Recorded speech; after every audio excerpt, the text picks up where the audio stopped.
Hello everyone and welcome back. Today we're going to be playing some more Golgari, a list I truly love, a list that a lot of you probably have found my channel on overall because it definitely has the highest statistics that have happened in the past for me.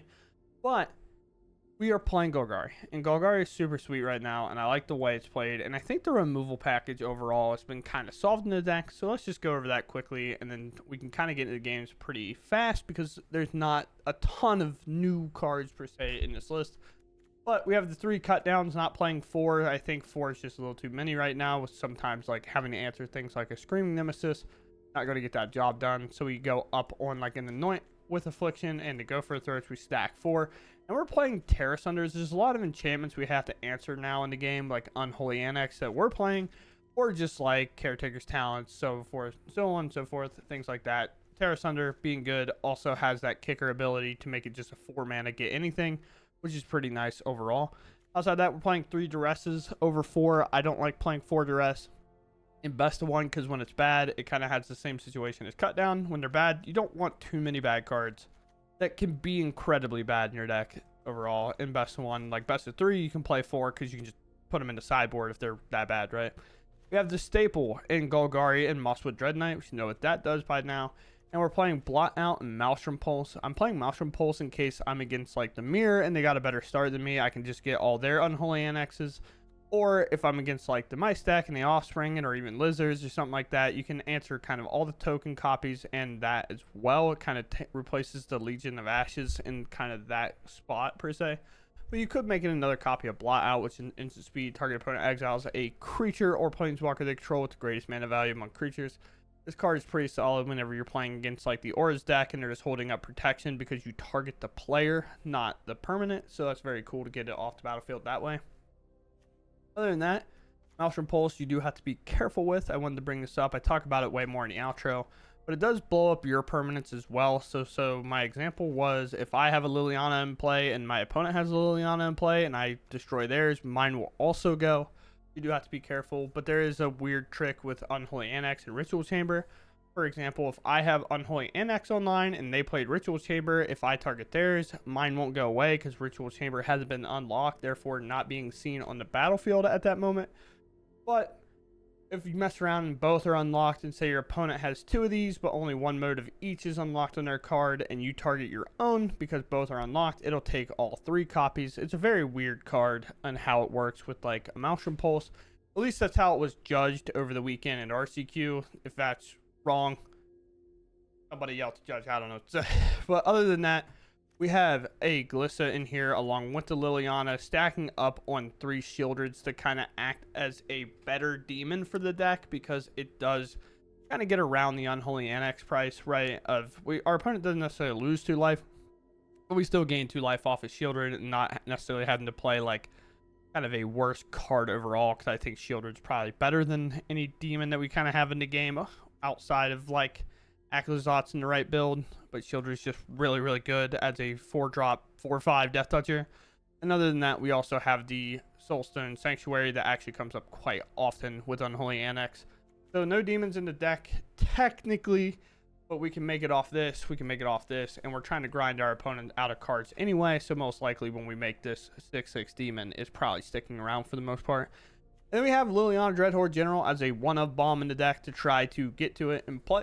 Once War of the Spark is kind of when I started playing Magic, so seeing her back in the game, I kind of wanted to give her a shot. But outside of that, we're just going to go ahead and dive into the games. Hope you all enjoy them, and if you enjoy my content, please consider subscribing, and let's just go play some mid-range with my favorite deck. Oh boy. Well, I mean, like,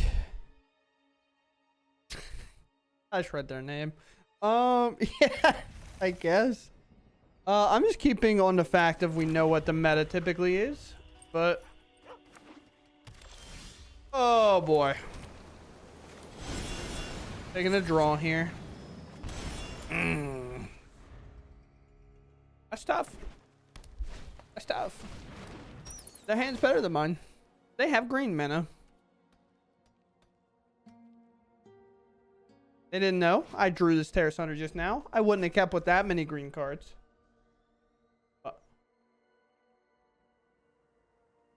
We'll see what they do. I don't know. Well, we're a luck sack, so get in there.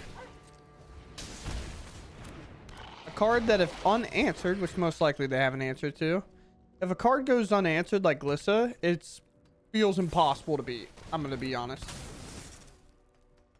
Here. Uh-huh. Another great card to find. I'm hitting bomb after bomb, kind of. Happy to help. Like, hitting a land was a bomb draw there, for sure. Especially a green one. Even though our deck is primarily got swamps in it. They hit their 4th land drop.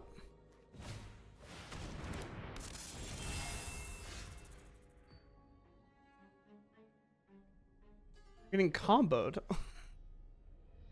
Yo, let's go. This is an enchantment creature, which gets just Tear Asunder straight up. So it's kind of like, I'm tired of your secrets. I don't really care. Right? At some point, we do have to find another green source. Yeah, Tear Asunder does just straight up pick this up for free. Worst part about playing against the Tear Asunder. But we do want to save them for Unholy Annexes, so it's like kind of a weird toss-up. Yes. Okay. Pump. Sure. We'll see where they target first, because they go to combat, this targets.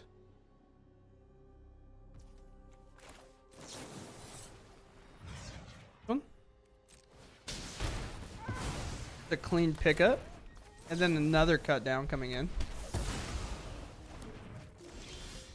Another land draw for us is huge.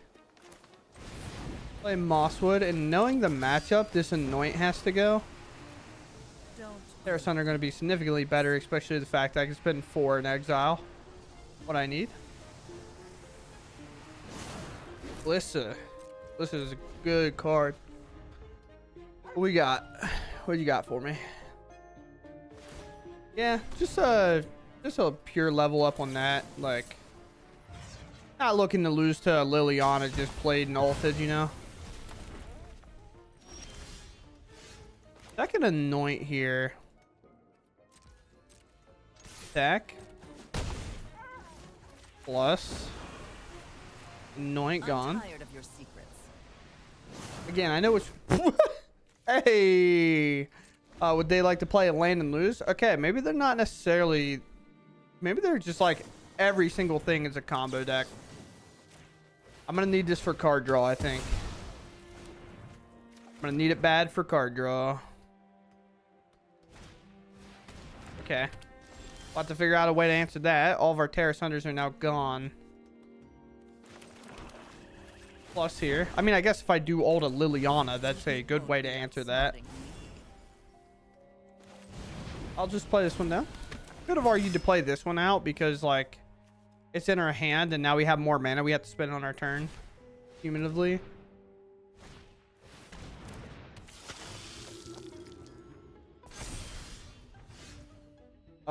Blot Out, a great draw, actually.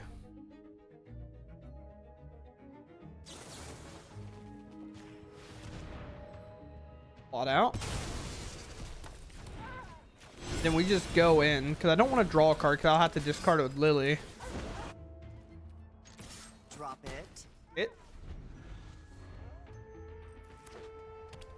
Okay. Sweet.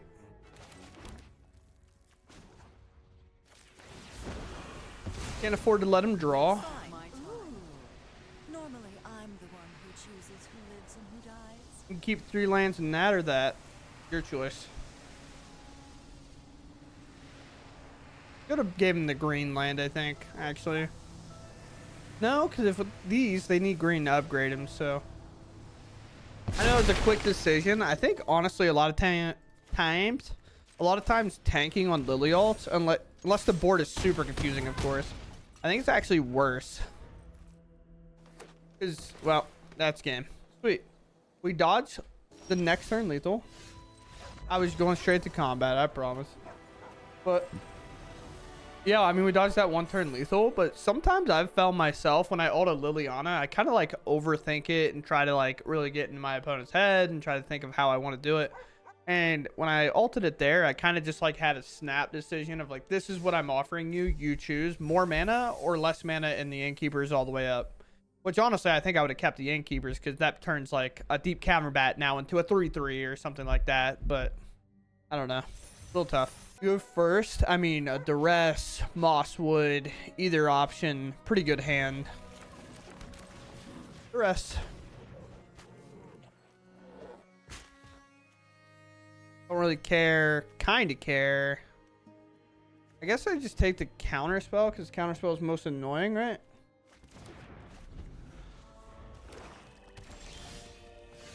A second Duress can take the cut down. In this matchup, I definitely think the 3/2 is the route to go. Because then I can attack with it and they'll go for the third it. And then I can then play the Unholy Annex. We don't play land first. We conceal that information. We attack. Or they'll take 3. I'm fine with that. Duress. Not going to give them free card draws this Unholy Annex. I refuse. Take to go for the throat. Again, refusing to give them a card for free. The only way we end up, like, obviously there's plenty of ways we lose, but a for surefire way to lose this game is giving them card draw entirely for free. Move up. We're in.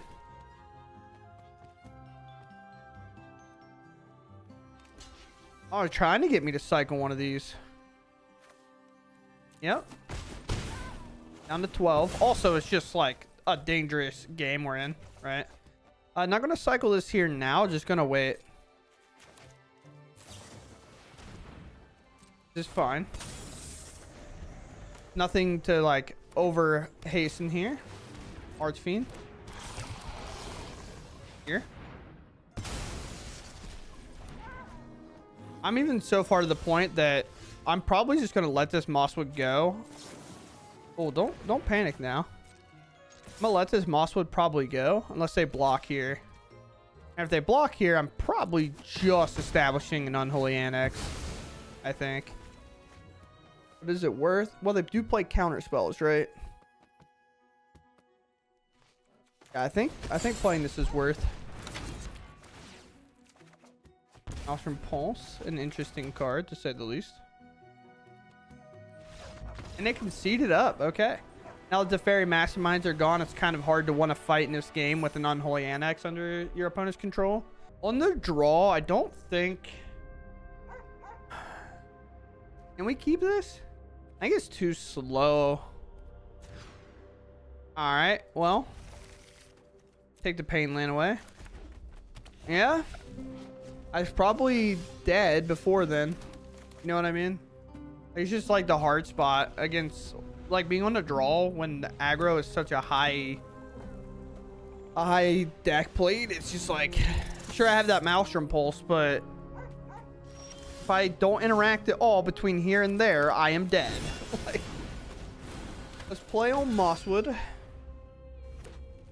If they just give things double strike, this more likely just going to be like a chump block, but Iron Claw, sure. Shock. Burst Lightning, okay. If they have Shock, they should use it over Burst Lightning. Sure.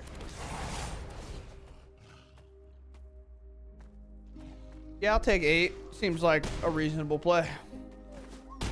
Kind of have to find removal or I'm dead. Well, there's the Maelstrom Pulse. It's a 1 of. 2 cards.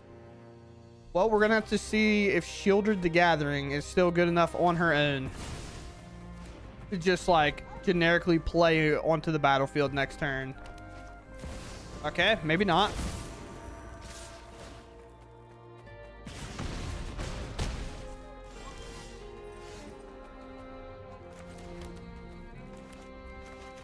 Huh.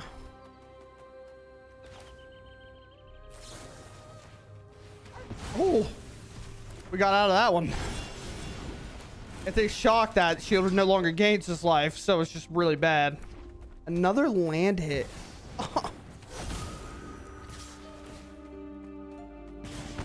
This sucks. It's 1 point difference here. We gotta block like this.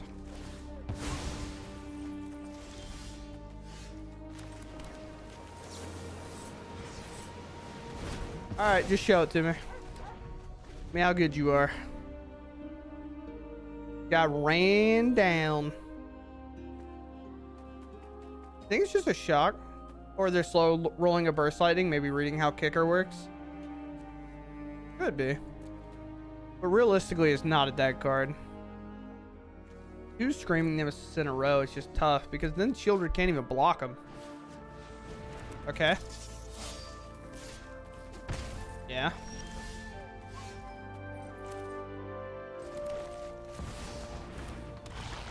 Just Sheoldred.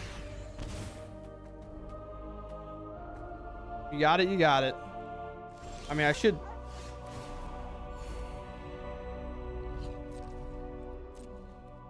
No. No. I'm not moving. I'm not budging. Don't lightning strike me now. Okay. Is this only when a lizard attacks? Whenever... Yeah. Oh, it was a land? Interesting.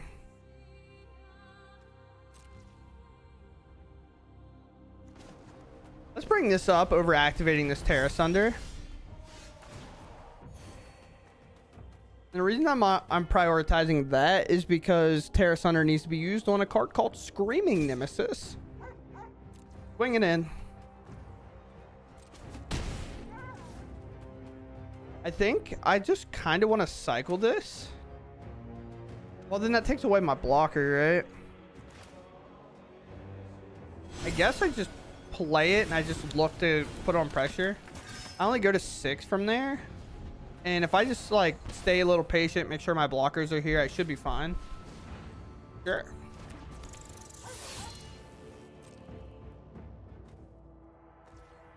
Okay. Pass. My turn. Up to 7 I go. I think we have to wait one more turn. In turn, we're just going to hold this land. We don't have a bigger card like Virtue or anything that we have to worry about playing. Sure. That is a good hit.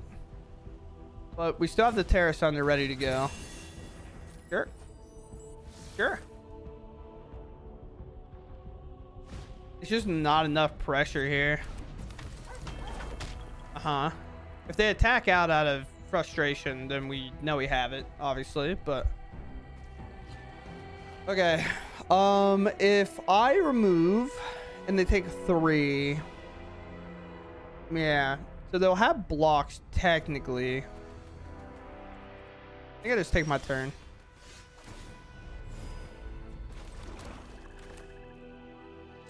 Let's play a Lily. Minus. Probably Swiss Spear if I had to guess which card had to go. So Sheoldred has to be blocked here, so we don't necessarily need it as a blocker.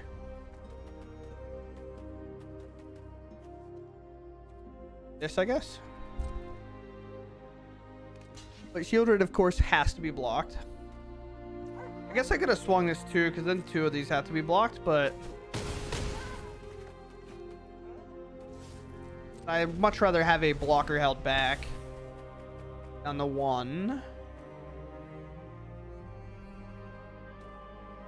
Down to 1.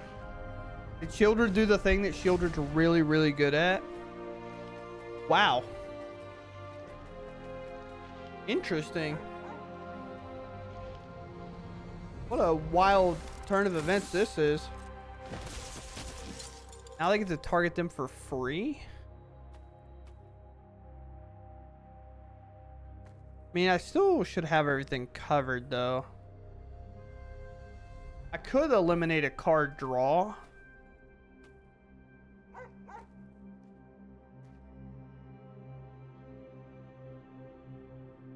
But then my blocker's down. I don't know. Bro, you have a free target. What are we doing? Like, you have 2 free targets. Maybe they wanted it to be bigger, I guess. Sure. Another. Wow, okay. Well, I mean, at that point, this game's over.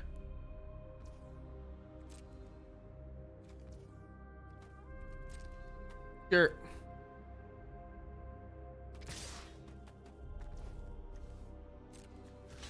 Block.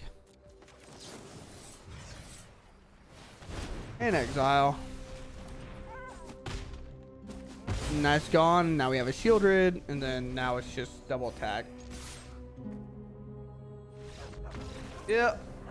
Wow. Sheoldred really, like, eventually just did the thing, right? Where we're like, you know what? We're at 1. Good luck. It's just slapping on the board. Well, I think this hand repeats the exact example we just talked about earlier, where we probably have a better 6. Sheoldred as good as she is, we're going to throw her because the rest of these are technically castable. The reason I say technically is Tear Asunder might not always have a target. I do want to fire off a Duress here. Hit that Unholy Annex most likely. Anoint doesn't bother me. Liliana's due. Deep Cavern Bat coming down next turn. Oh boy. It's going to be an awkward game, huh? I think they have all the advantage.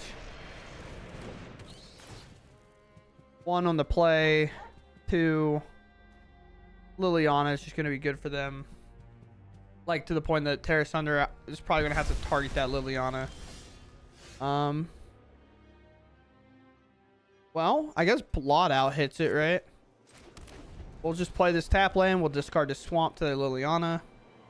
And I'll play a land, and then we have to, I don't know, throw up maybe.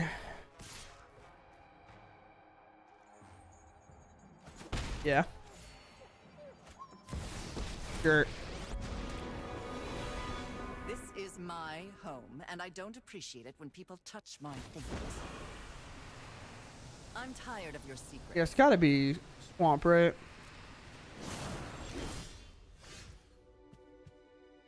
Well, the rest of turn ago, you'd have been nice, I guess.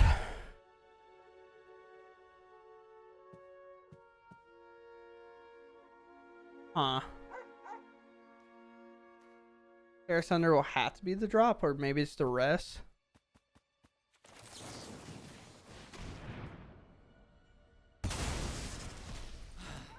I know it's an in-speed spell, but don't want them to plus their Lily first. I think we just target to remove it now. And just hope they don't have a land, I guess.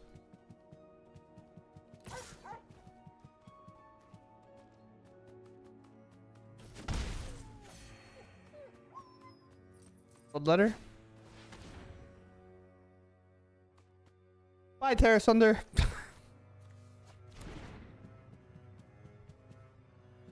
Which means... Yep. Welcome to the game, brother. Wow. Welcome to the game, dog. Sure. I wonder what I drew. Oh no! That's really funny, actually. We have really good draws. I'll tell you that much. This is probably a removal spell, if I had to guess. And what a fantastic draw to hit that Bloodletter.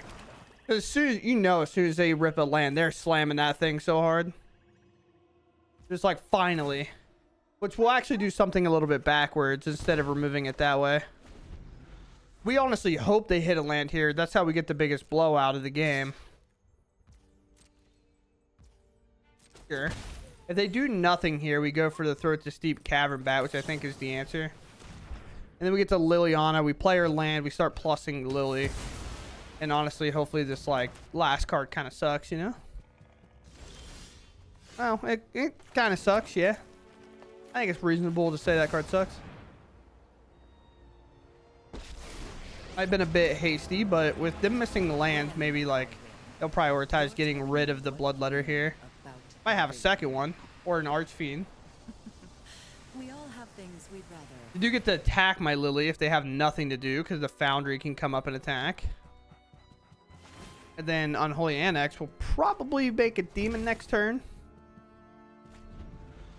I would imagine. Still, best case scenario for us is that they do play a land and like do the thing we're talking about. But if they also attack with Foundry, I get to make the demon and gain the life, so it doesn't matter. They're in like this super weird spot. They go for Edict. Okay. Well, Liliana is hit in hand, but I think at 10 life and a Bloodletter over there, I am just going to make this 6/6. And start working the life down this way. And now, once again, if they play a land and play Bloodletter, I'm actually excited about that. But they miss. Lily.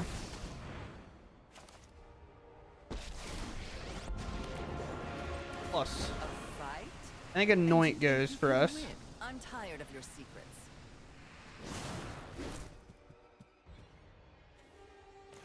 Land? They could have Anoint, but I don't know.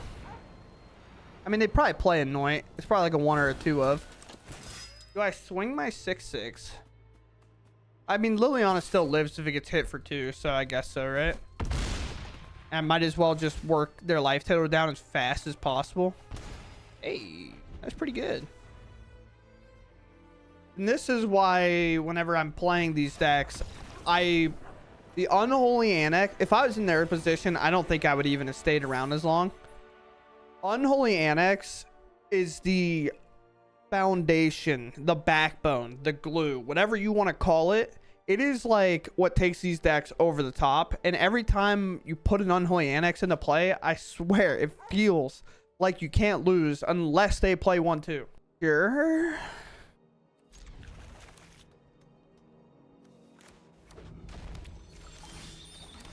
Yep. You can crack that at any time if you'd like. Yes, sir. Already is now held on you. Green? Probably mono green if I had to guess. Or Simic. I lied. Play this. We hit enough lands. I don't feel like obligated to do much else. Okay. Is Simic Crab playing Fable Passage? Playing Fable Passage in the deck that plays 17 lands? Feels a little weird, but sure. 2 forests is also a little tough. Let's interact.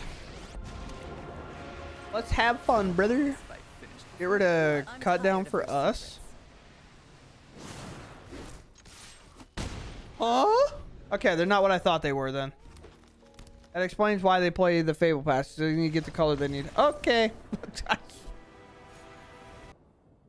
I mean, this hand works out, right? Duress, Anoint, Lily with 2 swamps, and then Mosswood to kind of fill in the gaps post like this turn.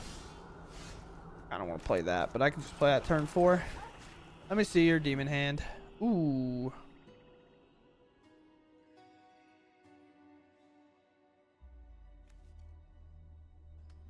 That one? This is definitely a situation where I have to be aggressive. So Anoint's obviously going to need time. We're going to have to Mosswood. Okay. Yes, sir. I'm sorry. I'm going to get Valgavoth, ain't I? Uh-huh. At least Liliana can come in and minus on it. Okay. My bad. Sure.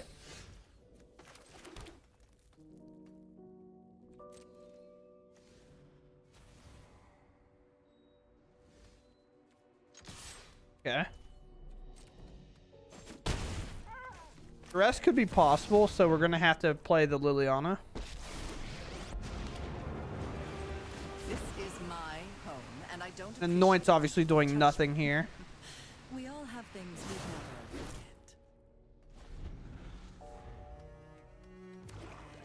forget. Okay. If they wait, depending... If they wait till they hit another land to reanimate with Zombify, they can then sacrifice this, which is probably what they should do. And then most likely go for like the Coma, because then you get to build up a huge board against like the Golgari deck, which is tough for us to deal with. cycle to get an optimal draw. Okay, let's not get an optimal draw. I mean, I have things to discard that I'm okay with discarding, though. I'm tired of your secrets. Sure.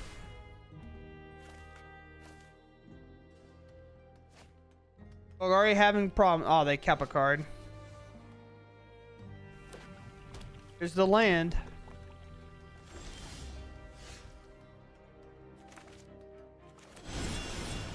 Here. We have to find like some way to get that last card.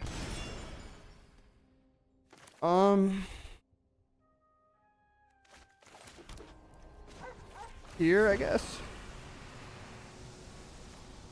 You won't be outsmarting me. All right. Well, we'll see. Do I get to ult my Lily, or do they get to pull them out? Flip the 50. Flip the coin.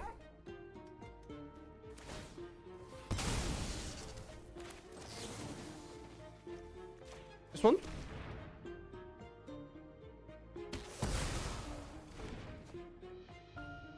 Nice. Maybe? Maybe. No! Regret that. I mean, honestly, okay. We get the plus on this.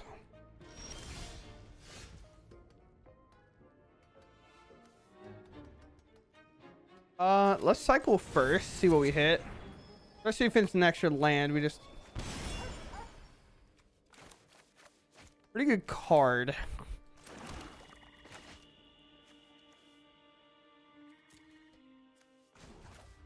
It's just gonna be Zombify.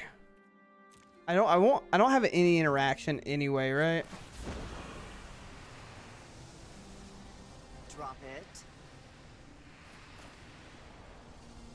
Lily's just gonna have to mine it? I don't know. Start the clock. 3, yeah, we're pretty far away from that. Land smile? Okay. Perfect draw here.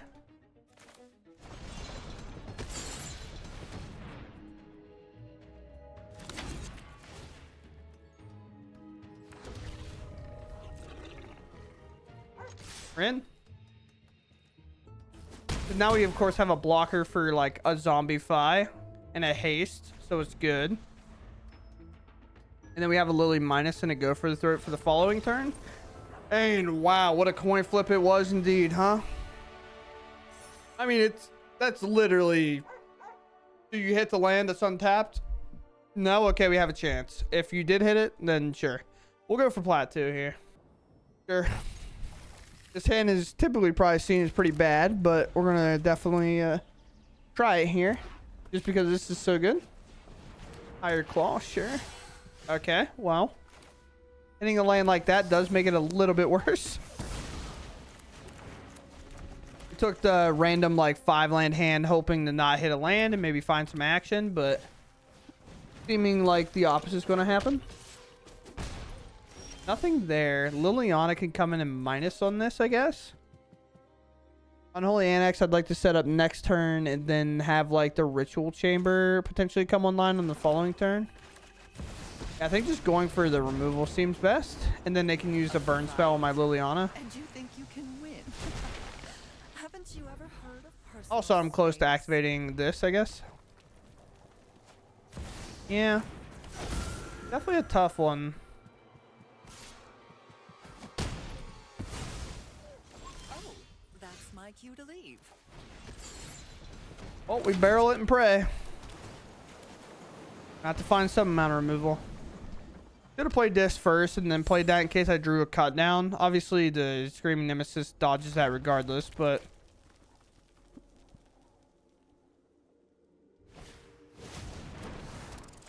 Okay. I have to find so much here. Just making a demon's probably not going to do it, but it could, I guess.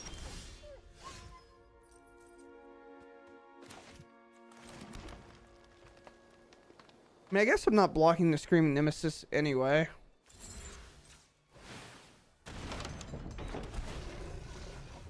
Liliana pretty good.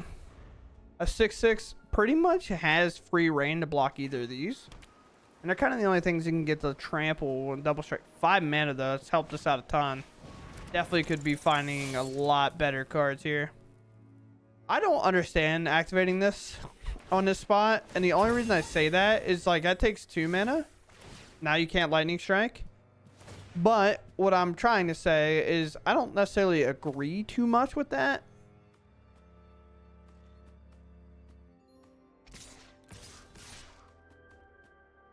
Monster Rage will grow that over, and I'll lose this, I guess. I guess I'd lose it this way too. But Monster Rage means that kills me, I guess.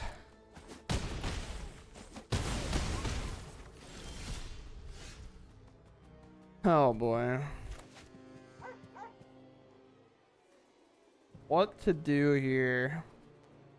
No removal, still a lot of mana. And kind of a lackluster hand thus far, it feels.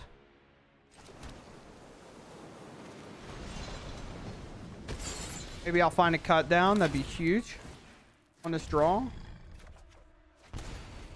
Nothing like seeing a Screaming Nemesis in play and going, I will not touch it as long as you don't shock it. Like, that can hit me all day, brother. I ain't blocking it. Isn't there like a red card that kind of forces you to block? I know there's the hammer card that tells you like, oh, you don't have to block this, smiley face. This card sucks right now. Monster Rage on those would be 8 damage. I'm good.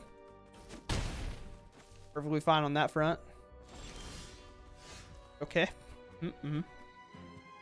3, and then I have this last card in our hand has to be a dud card, right? Just like no other way around it. 2.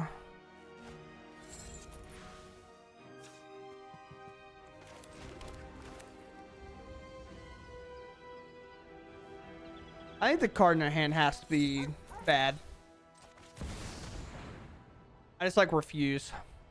Those who get in my way tend to regret it. I could have plussed, but like they haven't cast that at all. So for me, it feels like it has to be bad, right? Still left with the green, but we had to kind of protect our life total a bit. Gain 4 here. Another land. Perfect. I'm coming for you, brother. I'm coming for you. Dead card. Like, fine card. Kind of a dead card here.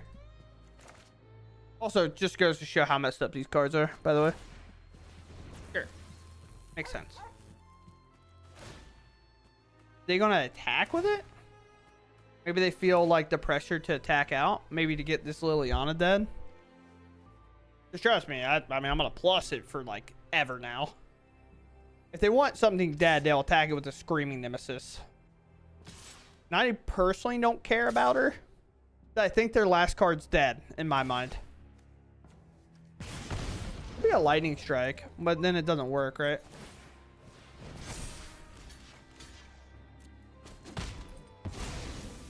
Fine with me. It's no fun when they You called my bluff. Another land? Gross. Alright. We got Mosswood to play. We have lands. I have an Anoint. Okay. They concede. Alright. Sweet. I have 6 and then 4, I guess. I bring up the land and attack, and they have to block. I guess, right? Because if I bring this up... Or I can bring this up, and that's 3 with Vigilance, so then I can even use it. So, like, that mana, I have these. I bring this up. I attack for lethal. They're forced to block. And then I anoint this. Yeah, that makes sense, right? I mean, I guess I could do this too, because then I make a food, right? And I still have the 2 mana to like operate with this. That's probably just better. But I guess like having the permanent creature in play and then anointing this, not using this mana would be better. Right? Yeah, because we could do this, this, this, and this. Bring this up as a creature. Hold this 2 mana. Not even hold it. They haven't done anything. So I'm anointing this like after my life gain happens. So then I anoint the Screaming Nemesis. And then I gain my life, go up to 14. And they were attacked for lethal. So they block this. They're left with this alone. Which, with 2 cards in their hand, me being at 14.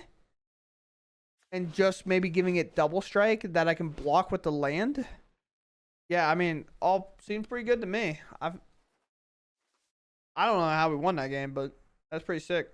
All right, let's talk about the deck a little bit and kind of where we're at. Actually, I had to check the game volumes working because we had an update. Mr. Pioneer's Masters came out, as you can obviously tell if you look at my webcam at all. It's definitely a different day. I just got out of the shower. Forgot that I didn't do my intro or outro, and here we are. So, my thoughts on the deck. 1, I think we kind of figured out the removal package that I feel comfortable playing and kind of interaction that I like.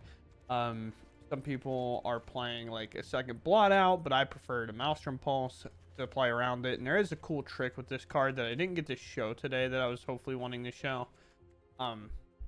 It's a really weird one. I had a friend who plays in the RCQs tell me about it over the weekend.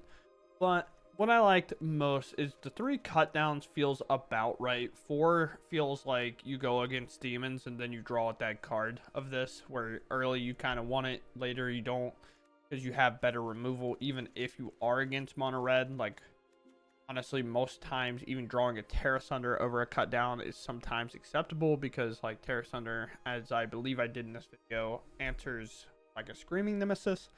So like oftentimes it's like a better draw. So we kind of trimmed down on this, add an extra Anoint, get 2 Tear Asunders in here, and this felt pretty good as a removal package overall, along with like 2 Blot Outs. If you definitely don't want to craft this rare, just play another Blot Out. It's probably fine. But I just like this for answering like Unholy Annexes and stuff like that, and there's a reason for that here in a second. But Duress is 3 of. I think in best of 1, playing 4 Duresses is a little much because of the same issue we have a cut down, but a little bit more so. You just play against a matchup where this card's bad and you draw an extra copy at the end, you're gonna hate it so much. You're gonna be really upset. You're gonna think it's a bad card, but realistically, most of the time, if you cast one of these in the beginning 3 turns, it's hitting something. Now, is that the best card in your deck? Probably not sometimes, but answering this card, or like Caretaker's Talent, or like an Urbrass Forge you don't have to race, it's just really, really nice. But other than that, we go into Maelstrom Pulse. I want to talk about the really cool thing with this in opponent's Unholy Annexes / Ritual Chambers. So this is, Maelstrom Pulse is kind of misunderstood overall. It says destroy target non-land permanent and all other permanents with the same name as that permanent. So let's say we're against the Mirror or something. Our opponent has a Liliana of the Veil in play, and I have a Liliana of the Veil in play, but theirs is going to ult. If I cast Maelstrom Pulse targeting theirs, it destroys theirs and mine. It's not exclusive to just your opponent's permanents with the same name. This card's pretty sweet at picking up cards that have like Offspring and thing, because the name is what matters. It does not care if it's a token or what. If it has the same name, it's going down with the ship. So here's a cool part. Unholy Annex technically has 2 names, and if one side of the door is locked, that name is not revealed to the like kind of board state, if you would. So Unholy Annex is the one side and Ritual Chamber is the other. So say we, for some reason, have Ritual Chamber online and our opponent has the Unholy Annex online. If we Maelstrom Pulse that permanent, only theirs will go away. And if they have another one with Unholy Annex, it'll go away as well. But say we both have Unholy Annex, like I described with Liliana, they'll both go away. But there's a cool thing. If both doors are unlocked, say we have both doors unlocked, right? And our opponent has like 3 of these in play, which sometimes happens, where they have like a Ritual open, and an Unholy Annex. Well, if you shoot yours, it'll answer all 3 of theirs, because both names will be available on that, and it's kind of divided as 2 cards. So it's very like weird niche thing that you can know with that card, which is really cool. Outside of that, it's just picking up the same cards. The amount of times like I've had 2 Fairy Masterminds in play against me, or like 2 of the Mice against me that are just in play, 2 Swift Spears, 2 Slick Shots, things like that, where this can just answer them both and just get rid of them, is great. And this also works against like enchantments. Say you've been able to block a creature with an ethereal armor on it, but you can't target the creature for some reason.